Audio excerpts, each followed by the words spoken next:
నేను చెప్పింది అర్థమైందా బాయ్ సాబ్ మీకు?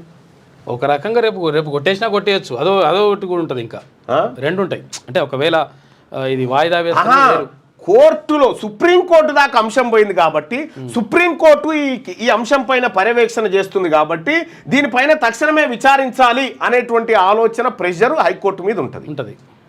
కాబట్టి మనం మరి పోయి సార్ కొద్దిగా వాయిదా వేసుకోండి, ఆడ ఎన్నికలు జరుగుతా ఉన్నాయి చూసుకుందాం ఏదన్నా అది ఇది అని అన్నారు అనుకో, సుప్రీంకోర్టు ఇక్కడ ఎన్నికల ప్రక్రియ ఇక్కడ ఉంది కాబట్టి మళ్ళీ ఈయన సుప్రీంకోర్టు పోవడానికి ఛాన్స్ ఉంటుంది. కాబట్టి బీసీ ప్రజలారా మనం గమనించాల్సినటువంటి అంశం ఏంటంటే ఈ 42% రిజర్వేషన్ల డ్రామా బీహార్లో ఎన్నికల కోసం వాడుకోవడానికి రేవంత్ రెడ్డి ఆడుతున్నటువంటి నయా డ్రామా. 4 కోట్ల మంది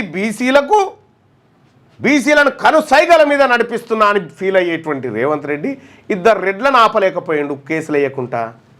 ఎందుకు ఆపలేదు? ఏపిచ్చింది ఈయననే కాబట్టి.